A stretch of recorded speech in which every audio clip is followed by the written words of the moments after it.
to discuss, including the... Okay, so welcome everyone.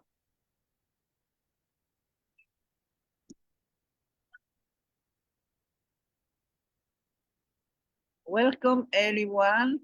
It's a pleasure to be back here, although it's also saddening that we are now to the 60th episode of updates on the situation in Myanmar.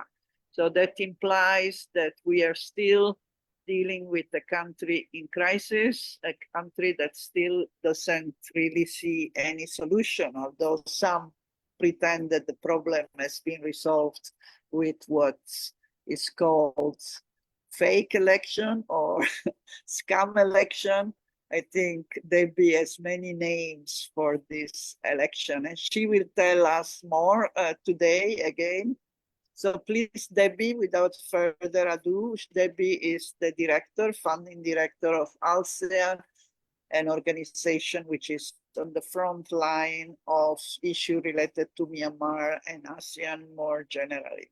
So as usual, Debbie will give a kind of overview of what has happened the last month, and then we will open the floor for question and answer. Please.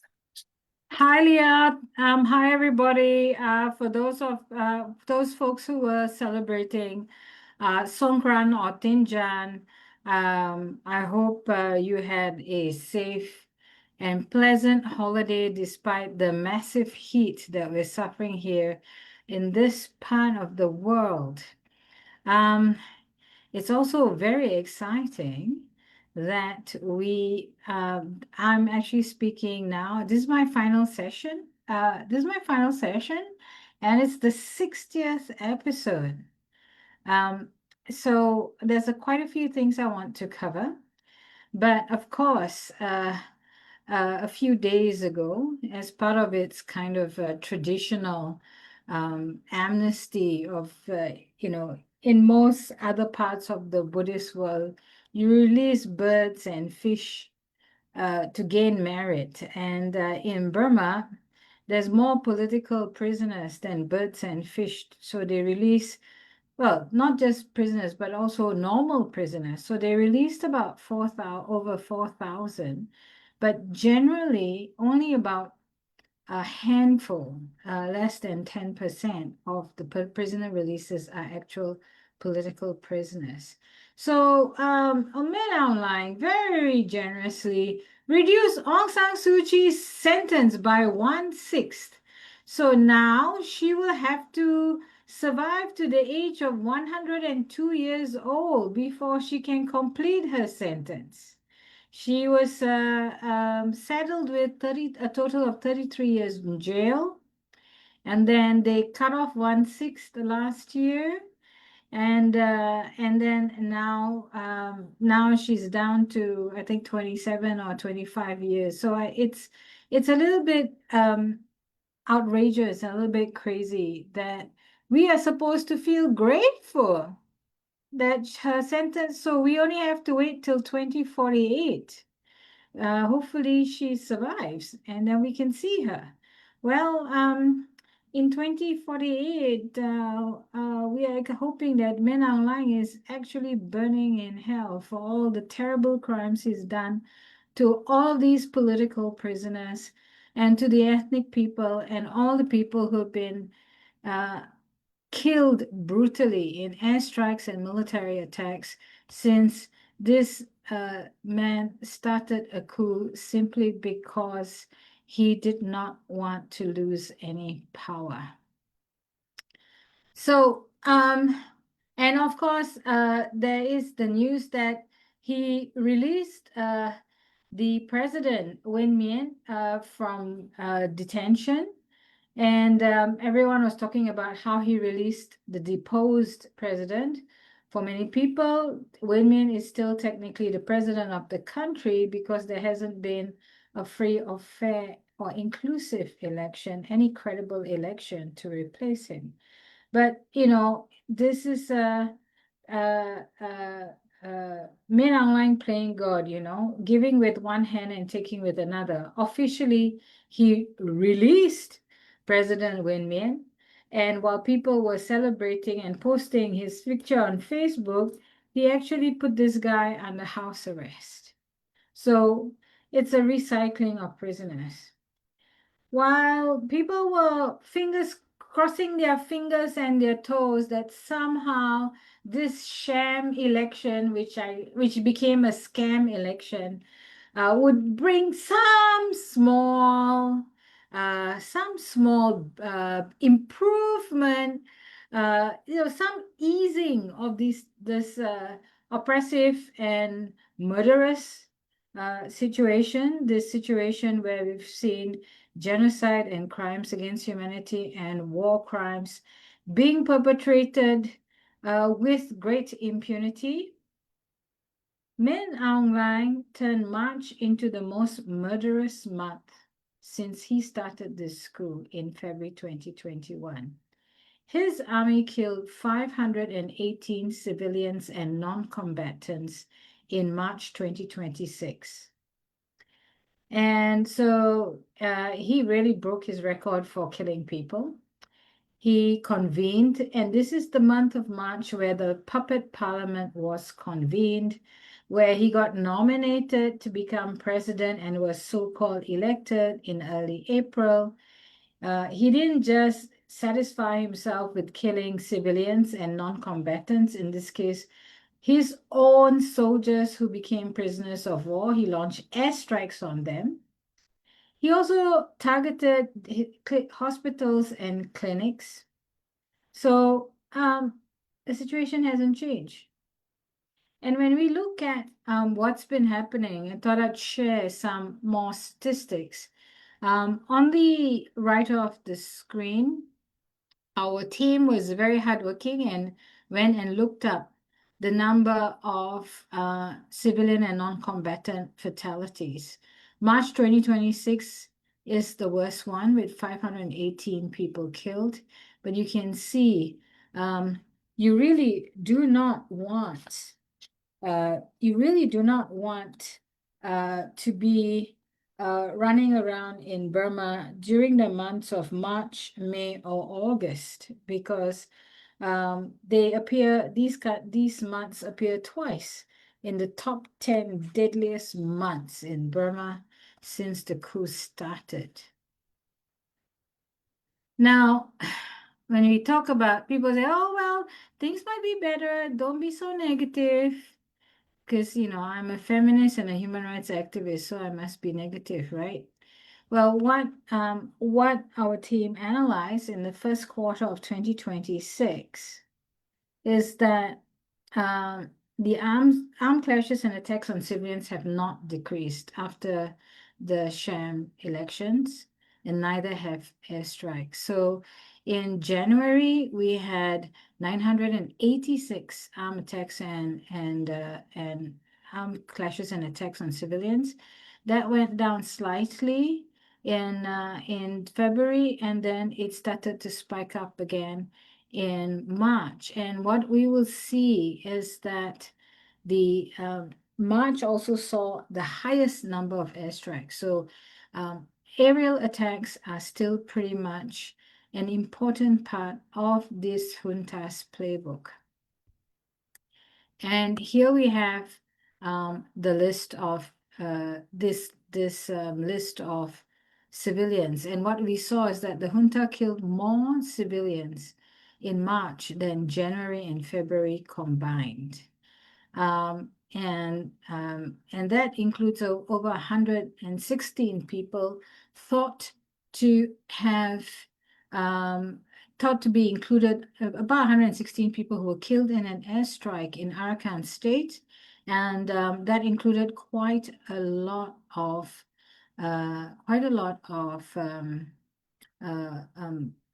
prisoners of war, people who had been fighting for the junta, who had been surrendered and who were being kept in custody. They were targeted. They were the target of an airstrike by their own boss. So we've seen in the first quarter of 2026, 930 civilians and non-combatants killed, yeah, in this conflict. So it is definitely not an improvement, not a softening of the situation. Now, as far as we know, there's been at least 18 new arrests, because people are talking all about how many people got released last week, and there's these fake releases, including President Myint, who thought he was released and then was put under house arrest. So those things tend to happen. But also there's been absolutely fresh new arrests that we know of. There's at least 18 arrests since the 1st of January 2026. And I want to share the story with you of Mr. Chi Myozo. So Uchi Myozo, a former political prisoner, was arrested on January 5 for posting Aung San Suu Kyi's pictures on social media.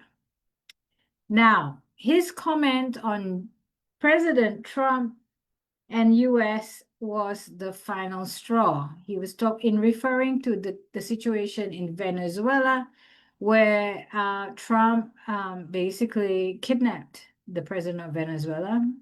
We don't like the president of Venezuela either, but actually invading Venezuela and grabbing this guy was the final straw. Anyway, he said on Facebook, "I don't like America, who arrested a leader in a country by force. They did not even arrest the one who should be arrested." And so the pro-junta Telegram groups pushed for his arrest. And this is something that's really quite important. The growth of these pro-junta Telegram groups that go and spy and dox people and then push for them to be arrested simply for comments made on social media that did not even name Min Aung Hlaing, let alone the military junta. And this is also another development that is quite scary, because Chinese tech is being used to use biometric data to scan and identify people on the junta's hit list.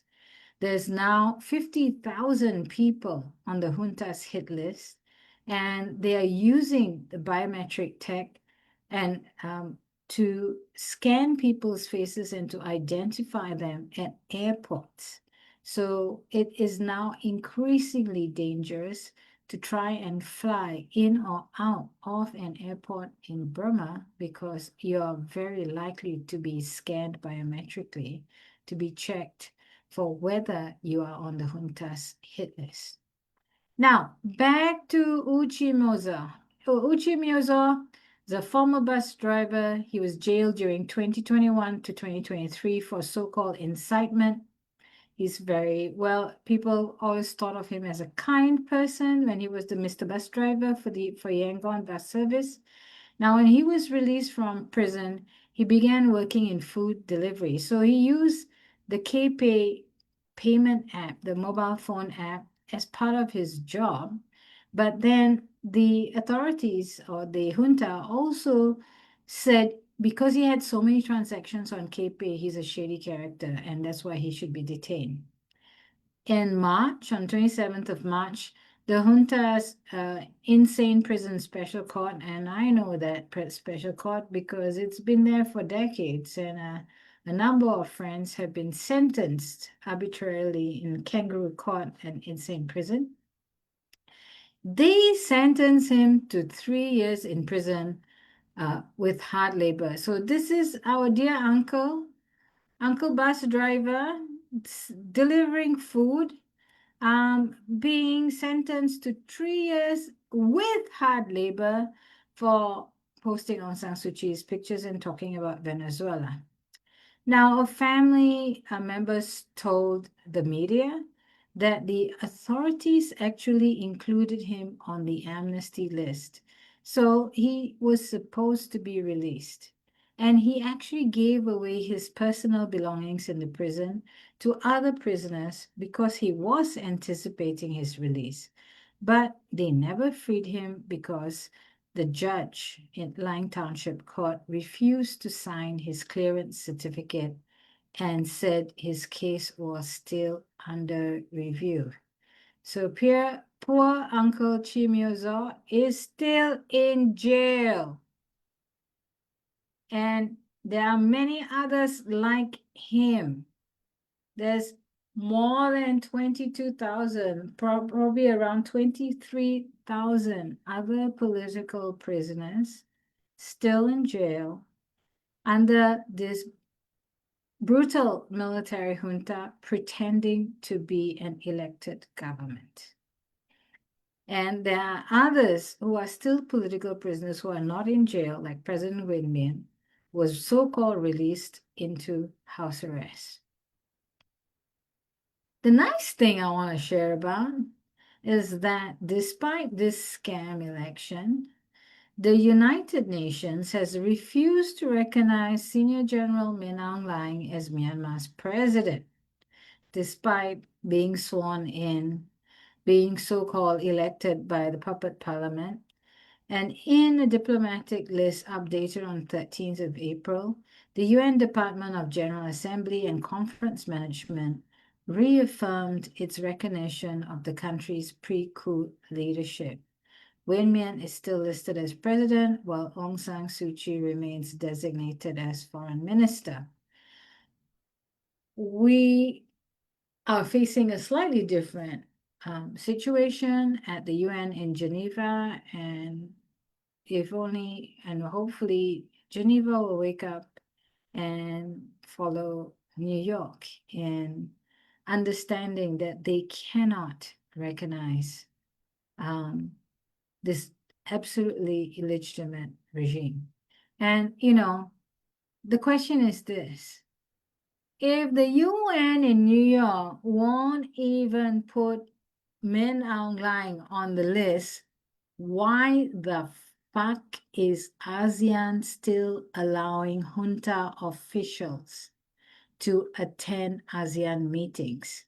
Yes, the ASEAN summit and the foreign ministers meeting does not welcome Min Aung Hlaing. They couched it in terms of they don't accept, they will not invite in political representatives, i.e., who claims to be prime minister or president or whatnot. But the reality is that ASEAN economic ministers, ASEAN defense ministers, ASEAN health ministers, and education ministers, all of those meetings still allow the military junta to claim representation. Now, before I end the presentation, I wanted to also highlight every year since 2023, it's been announced that that year was the deadliest year for Rohingya boat crossings. Well, over a week ago, a trawler carrying around 250 Rohingya men, women, and children sank, reportedly due to heavy winds, rough seas, and overcrowding. And that trawler was carrying these refugees fleeing genocide from Teknaf in southern Bangladesh to Malaysia. Now, the international authorities have actually, in UNHCR, has actually acknowledged that 2025 was the deadliest year on record for Rohingya boat crossings. Nearly 900 Rohingya refugees were reported dead or missing in the Andaman Sea and the Bay of Bengal during 2025.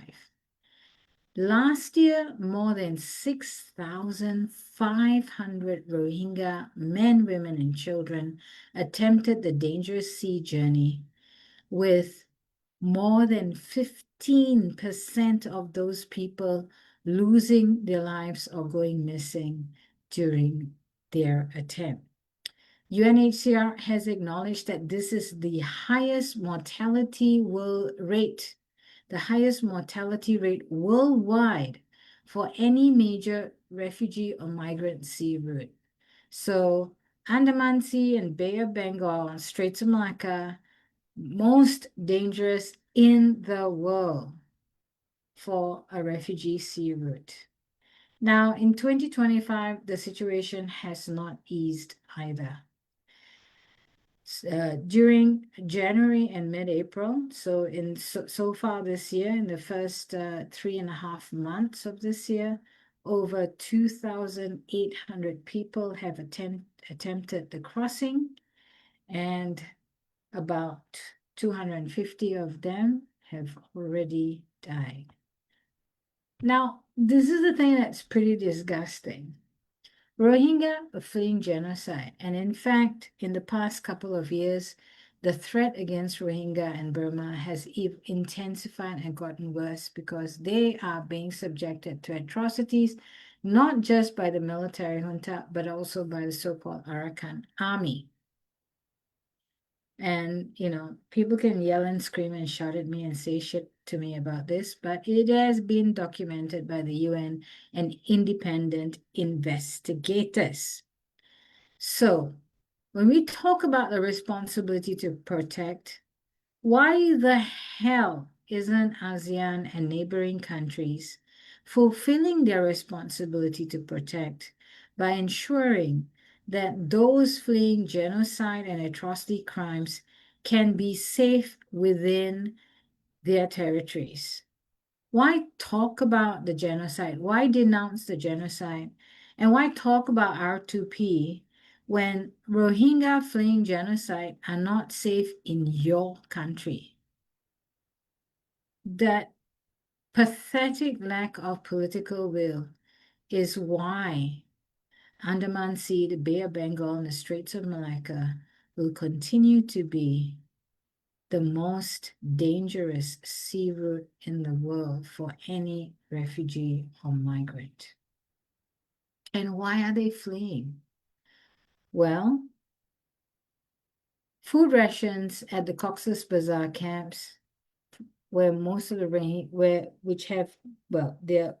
which house most of the people they house are Rohingya, so have been cut back because of lack of donor interest or support. They were cut in August last year, and on 1st of April this year, just 21 days ago, food rations at the Cox's Bazar camps were slashed even further to approximately $7 per person per month. Some people get a little bit more, but most of them are getting $7 per person per month. This is the equivalent of 23 US cents or 28 Bangladesh taka, or for those of us who are in Thailand, just over 7 baht per day. So what can you eat on that amount of money? If you're in Washington, D.C., 23 cents will get you 1 onion or 1 banana. In Cox's Bazar, 28 taka will get you 1 liter of water or 1 samosa to keep you going through the whole day. And in Bangkok, 7 baht will get you, if you're lucky, half a liter of water or a small packet of instant noodles. So people are fleeing food insecurity. When you can't feed your loved ones, you're willing to take the risk to get on a boat and go somewhere where you think you could get a job and you can actually have at least 1 square meal a day without worry. But the other push factor from Cox's Bazar is the high rate of crime and threat. Now, this is quite ironic. For those of us working in human rights, getting access to the camps in Cox's Bazar is actually a little bit complicated. We have to sign a form, we have to give copies of our ID, blah, blah, blah, before we're allowed into what is often regarded as the world's largest refugee camp. However, those rules and those restrictions do not seem to apply to criminals. Here is a bunch of data from the Joint Protection Monitoring Report, which is a report produced every quarter by a number of agencies. So they work jointly to do this. So please, if you want, go find the site, go Google it, and download these Joint Protection Monitoring Reports that are produced every quarter. They actually give a very important insight into what it's like to be a refugee, especially a Rohingya refugee at one of these camps. During the whole of 2025, there were at least 38 cases of murder and manslaughter. So 38 people were criminally killed. There were 1,416 cases of serious crime happening to refugees in Cox's Bazar, which has a population of approximately 1.1 million people.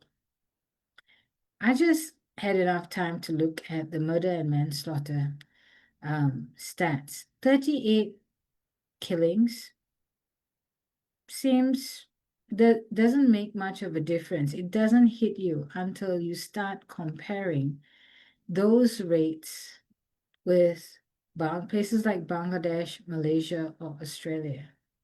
The murder and manslaughter rate in camps, in the Cox's Bazar camps, are 191% of the rate in Bangladesh.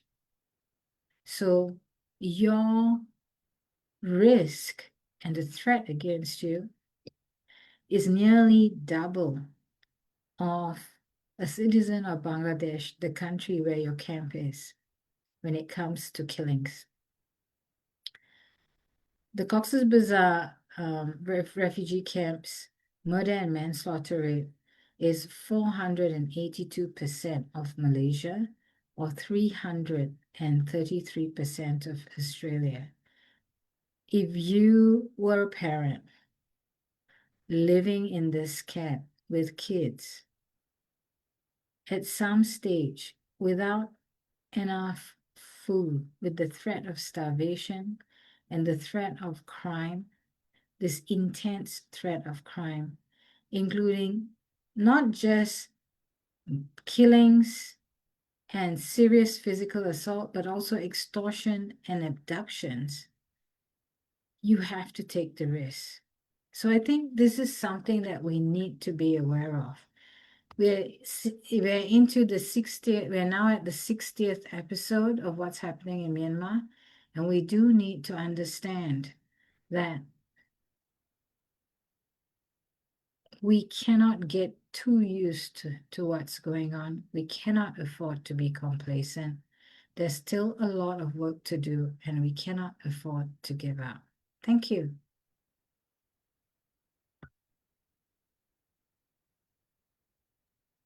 So thank you for this very comprehensive overview, including also the situation of the Rohingya. We have few questions. I will start with the first one regards the economic situation in Myanmar, particularly related to the fuel, the petrol. As we know, all the countries in Southeast Asia are being hit by the current war in Iran, Thailand among them, but also the Philippines, etc. Now, what is the situation in Myanmar as far as you know, what you can share with us? The second question regards the China and the plan to meet with the Arakan Army, while at the same time the Arakan Army announced that they will keep fighting and will not be moved by China. What do you think about this? Then, of course, about the freeing of a prisoner, like you said, we know the strategy of liberating some prisoner while 20,000 and more still are in prison, including Aung San Suu Kyi?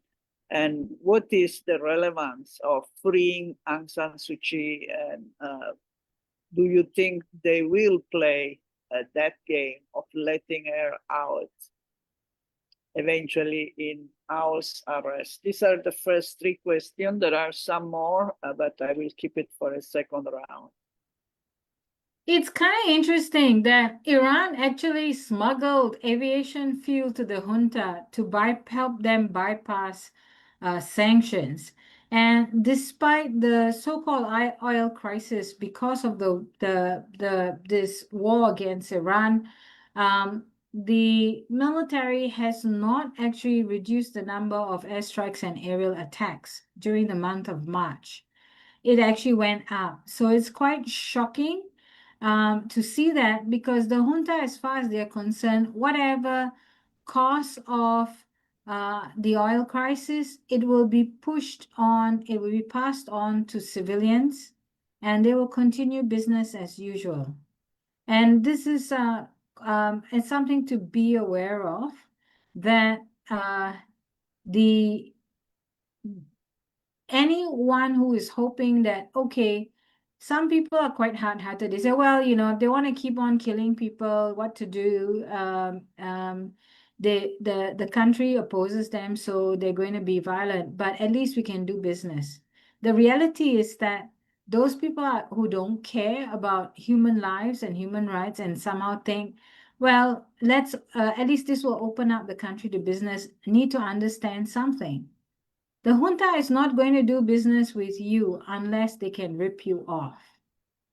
And so this is a very classic case in point, where the suffering of the people because of the rise in oil prices is not going to be absorbed by the authorities. They're not going to mitigate it by making it easier for people to get cheap food or get some kind of social welfare. In fact, this is the military junta that purposely targeted humanitarian aid supplies with airstrikes, who has been blockading and stopping humanitarian aid from reaching communities devastated by the March 28 earthquake last year. This is a military that has weaponized humanitarian assistance. And this is also why civil society keep reminding and insisting ASEAN that they should allow community-based aid to cross the borders rather than having to kowtow to the military in Naypyidaw just to get some basic access. It is sending aid through Naypyidaw is asking for trouble. It's feeding a corruption, and it's feeding kleptocracy. They should actually be more cost effective and more sustainable by allowing humanitarian assistance to cross the borders into the hands of community groups that have been doing this work for decades effectively. So I think that's going to be quite important, because, even now when there's so much food insecurity, the military still insists on exporting rice. As far as they're concerned, people can starve. They can just, as long as they get foreign exchange to keep on buying weapons, ammunition, oppressive technology, and fuel to do more airstrikes. That's what they're interested in. So I think no amount of negotiation is going to actually get us into a situation where there will be a significant reduction in hostilities. It's going to actually, I think people were playing the game of compromise too long. They compromised over the 2010 elections. They compromised over the 2008 Constitution. They compromised over a lot of things, international community and international agencies. And then we've got this extremist regime now who doesn't want to compromise on anything. So compromise is a process that requires both sides to compromise, not just one. And I think now we're going to have to ensure that we have a hardened and principled position, because this regime and its puppet parliament is not going to ease the situation. Now, China has to meet with Arakan Army. Why? Well, there's a lot of key Chinese economic interests in Arakan State. The four-in-one, the gas pipeline, the oil pipeline, the roadway, and the train, the railway connecting uh, uh, um, the Arakan coast and the Bay of Bengal with the interior of China starts in Arakan State. The Chapyu Special Economic Zone and a number of other connected infrastructure is in Arakan State and now in areas under the control of the Arakan Army. So China is going to have to talk to them. And while Arakan Army says, no, we're not interested in some a peace process, because we've already seen how peace processes work in Burma. It might even have to be a situation where China has to agree to buy off the Arakan Army in order to secure their economic interests in Arakan State.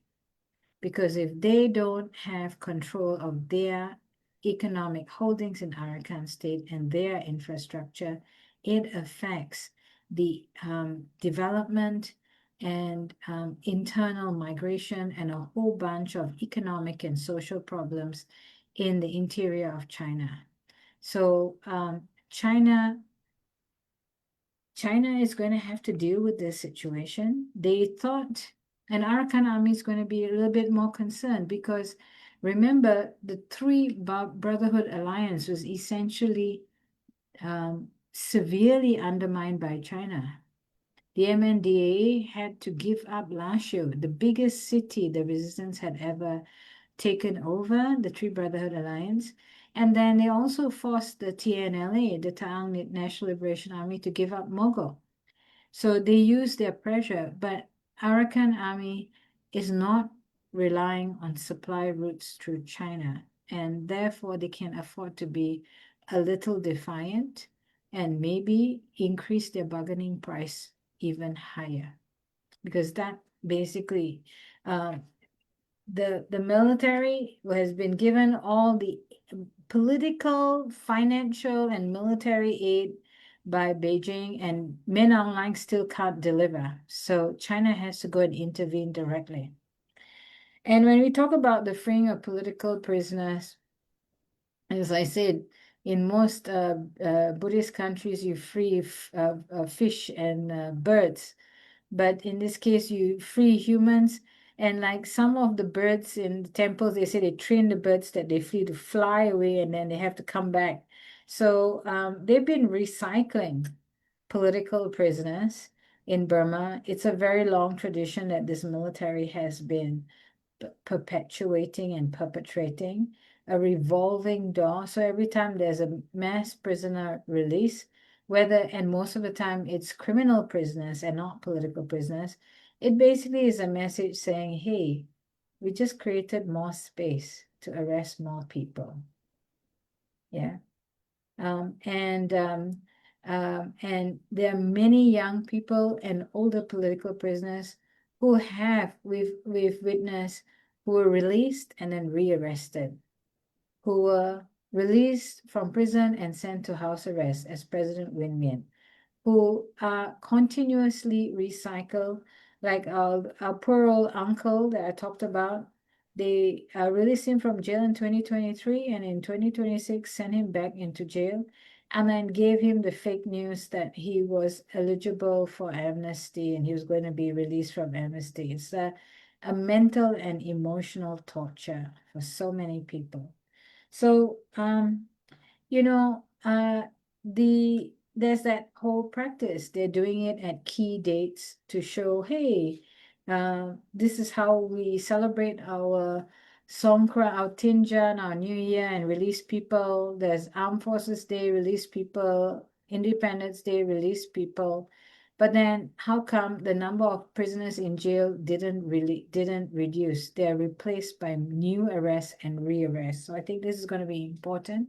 And the thing is this, Aung San Suu Kyi is 80 years old. And still this pathetic human being named Min Aung Hlaing is so shit scared to release her. Why is he so afraid of her? Why is he so afraid of her? Because he learned the lesson from his predecessors. When Aung San Suu Kyi was released in 2002, there was a lot of negotiations for her to be released from house arrest. And she actually insisted that she would agree to be released from house arrest on the condition that she's allowed to travel around the country. And then there was, and he said, finally, I think it was Razana Ismail who finally secured that deal for her to be released with the reluctant agreement that she will actually be allowed to travel around the country. And remember, she was released about a week after the November 2010 elections, another sham election held by the Thein Sein regime.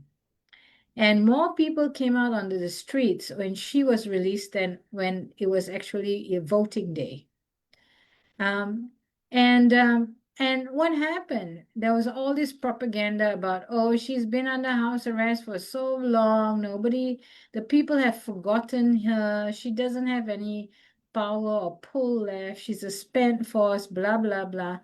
And foreigners and diplomats were being told that in Rangoon because they could not get permission to follow Aung San Suu Kyi on these trips outside of Rangoon. So they were being told, oh, everyone's forgotten her. She's not that popular anymore. Nobody cares about her. But when we were able to find the photos, we were able to get photos of her rallies outside of the city and distributed those photos that showed thousands and thousands of people waiting to see Aung San Suu Kyi. And then later on, they panicked. They panicked. And then there was a detained massacre in 2003 where they tried to kill her and they actually threw her in jail. And then finally, they released her in 2002, and then she was released again in 2010. And this time they thought, well, she's old enough. It's been a long time. She definitely is too tired to do any damage. So 2002, she did some damage because she pulled a lot of thousands of people to come to her rallies when she went around the country. After 2010, he said, well, we did the election.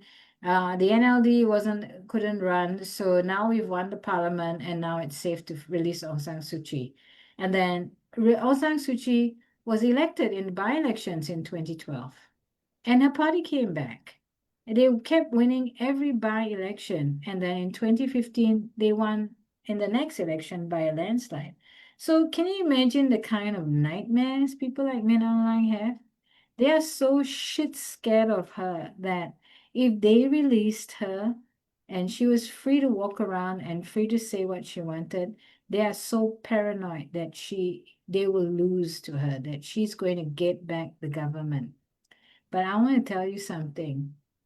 Well, Min Aung Hlaing's and his toxic masculinity, and the toxic masculinity of Min Aung Hlaing and his regime, and those guys are obsessing over Aung San Suu Kyi, there's a few more kick-ass women and young people who have, in many respects, replaced Aung San Suu Kyi as this generation of leadership. So while they are getting distracted with Aung San Suu Kyi, they haven't yet woken up to the fact that locking up Aung San Suu Kyi is not going to stop the resistance. It's going to make the next generation of activists all the more determined. And to be quite honest, this younger generation of activists have much better relationships with their peers from different ethnic nationalities and different religions. And they have a vision that is much more inclusive for a federal democracy in Burma. And that's really what we should be supporting. Aung San Suu Kyi should be released. She's an 80-year-old grandmother. She's done her time. She shouldn't be persecuted like this. Even her son, Kim Aris, is saying, we don't even know if she's alive. There's been no proof of life for Aung San Suu Kyi. But, this military junta and Min Aung Hlaing never, ever got the point. They keep misreading the situation, and then when they fuck up, they just use more violence to cover their fuck ups. But they actually are not fixing anything, not even for themselves. And they should be releasing Aung San Suu Kyi. The question is also whether they can get the legitimacy they are aspiring without freeing Aung San Suu Kyi, because it's become kind of their main. So are they waiting for the right moment, or they are not going to do in spite of everything? I think also for ASEAN and for other, but let me ask you two other questions to conclude. One is on the Rohingya. What has Anwar said about the Rohingya arrivals? What are his policies in practice? So Malaysia policy regarding, and the last question about the bombing that is occurring on the border with Thailand, which has also led to villagers that had to be relocated because the bomb was across the border. What is the implication of that? Thailand has congratulated the military, was the first to congratulate, but at the same time they're being bombed across the border. What is your reflection on this? Now, okay, I'm a Malaysian, and I'll say as a Malaysian, I'm quite ashamed by the lack of policy coherence in Malaysia. There's, and this has been an ongoing problem. What the foreign ministry says and what the prime minister says and what the home ministry does is completely different. And the home ministry continually treats Rohingya and refugees as a threat to national security and behaves accordingly. They've even gone so far as to indefinitely detain Rohingya women and children who they deem as illegal, because they've detained them indefinitely because they can't deport them back to Burma, and they don't want to release them into the general population. So it's quite scandalous, especially since Malaysia identifies itself as a Muslim country. And this criminalization of Rohingya survivors of genocide is quite an awful situation to contemplate, to see, because it just doesn't make sense. Why would Malaysia be so nasty? And let's not forget, during the 2014 Rohingya boat crisis, Malaysia and Indonesia, I think it was 2014, Malaysia and Indonesia navies were actually going out into the sea to push back the Rohingya boat people who were in very rickety boats. It was actually the Chinese fisherfolk and Malaysian members of the public who shamed their governments into turning the operations into search and rescue, because Malaysians were going to the supermarkets and trying to buy food and trying to find where are the Rohingya landing so they can donate food supplies. It was so embarrassing to the Malaysian government, they had to change their mind. Similarly, when the Indonesian Navy towed out the Rohingya boats, it was the Acehnese fisherfolk who went out into the sea and pulled back the boats and said, there's no way you're going to leave people to drown in the sea. These are Muslim brothers and sisters. So that, any government who sees their citizens do that need to actually wake up to the fact that They can talk about human security, but the best way they can deal with human security and practice responsive protect is to protect those people who are in their jurisdiction. Now, this situation really needs to be addressed, but it's also the fact that there are political actors who are using hate speech. They are using hate speech, inciting hatred and violence against Rohingya to get votes. And this hate speech is used in such a way that even in Malaysia, there's a notorious poster where the Malaysian police and immigration and navy have a poster saying, Rohingya, you are not welcome to Malaysia. They dare put out an official poster to discourage Rohingya from seeking shelter in Malaysia. That's the kind of nonsense that's happening. And so, don't get me started. I get really angry about this, but also there hasn't actually been any significant effort to address the issue of anti-Rohingya hate speech. And this anti-Rohingya hate speech is not coming out organically from local people. It's a coordinated process. And there's a film that we released in September, we launched in September, called Resisting Hate. And in there, we have Yasmin Ullah and a number of young Rohingya women going out to Petronas Twin Towers, the park there, and doing a vox populi and asking people about Rohingya. And there are people saying nasty shit about Rohingya. And they ask, have you met a Rohingya before? And they say, no. They've just been swallowing all this hate speech.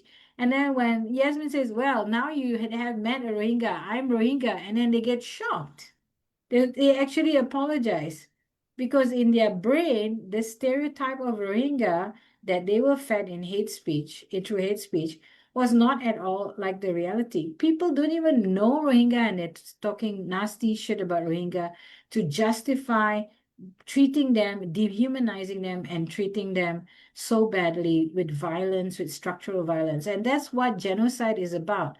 We are allowing this, we are actually perpetuating and continuing this genocide against Rohingya. So I think, governments don't have to be so wimpy. Politicians shouldn't be so wimpy. They do need to actually address disinformation, misinformation, and hate speech, not only against the Rohingya, but against human rights defenders and democracy activists across the board.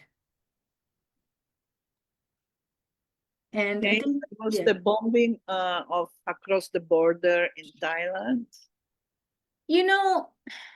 We even had fighter jets intrude into Thai airspace. And what did the Prime Minister of that day say? No problem. No problem. And you really want to beg the question, why is Thai foreign policy on Burma against the interests of the Thai people? And I think that is a question that needs to be asked by people in Thailand, by the Thai people. Why is the policy being promoted and implemented by certain stakeholders in Thailand working against the national interests of the people of Thailand? It's for personal benefit, it's for profit. And so therefore they're willing to excuse bombings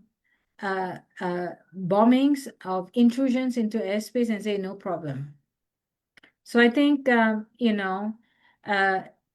it is because it's their side or because it's their allies who are committing violence against Thai people, they're willing to excuse it, but it's inexcusable. And this is where Thailand really needs to, I think all of ASEAN and all of Burma's neighbors need to have a more principled approach. We're not asking you to think about the people of Burma first. Think about your own people first. Put your people first. And putting your people first means addressing this human security problem. We already have a huge problem of scam centers. We're having cross-border intrusions. And we've already had invasion of airspace by fighter jets from Burma. How much more do you want to have? How much more are you willing to accept?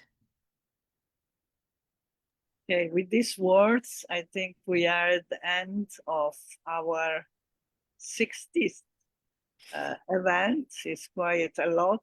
The year have passed by, and Debbie has been a very important part of this travel, this journey. I think we have done together more than 18 events together, if not more. So we are very grateful. And of course, we count on you for continued collaboration, whether with updates or other programs of Junction. I also thank Mizzima and Irrawaddy that are our partner, media partner, and they broadcast all our update on their own media, which reach thousands of people, while we do not. And that is very important for the reach of the program. We will announce the next speaker soon, and we are already in touch, and we will continue more or less with the same formats also for the events in the future, continuing to follow what is happening in Myanmar. So thank you again, Debbie, for being for us, being a great resource person. People really enjoy your style, and I also always have to laugh in the midst of terrible news, which I think is a way of resistance. So thank you again, and see you. Bye-bye. Take care. Thank you, everybody. See you next time. Take care, Leah. Bye. Bye. Bye-bye.